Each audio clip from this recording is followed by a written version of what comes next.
Major गौरवारिया, मैं तुझसे मुखातिब हूँ। तू बहुत ही गंदा, गलीज और घटिया इंसान है। सॉरी, इंसान नहीं है। जो भी बंदा सिर्फ डॉलर के लालच में दो कौमों को लड़ाने की कोशिश करेगा, वो घटिया ही होगा, बल्कि घटिया तरीन होगा।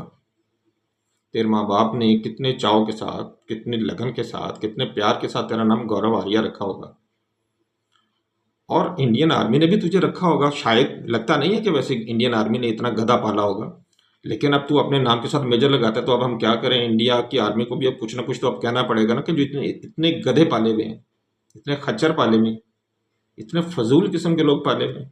यार, इस तरह का भी मेजर होता है कोई भला? दिखाओ जरा किसी भी कौम का इतना गंदा मेजर, जिसकी इतनी गंदी जुबान हो, जितनी इतनी लंबी जुबान हो, जिसका इतना गंदा लहजा हो।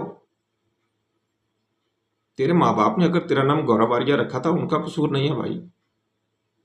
तेरा असल नाम है गोबर खा लिया। तूने गोबर खा लिया है, और खा भी तूने अपना लिया है।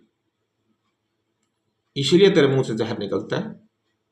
दाएं से, बाएं से, ऊपर से, नीचे से, हर तरफ से गोबर ही गोबर है तू। तेरा नाम जो जचता है ना, वो सिर्फ गोबर खा लिया है। तू है मेजर गोबर खा लिया। आज से तेरा यही नाम है, इसी नाम से तुझे पुकारा जाएगा। मुबारक हो तुझे, मेजर गोबर खा लिया।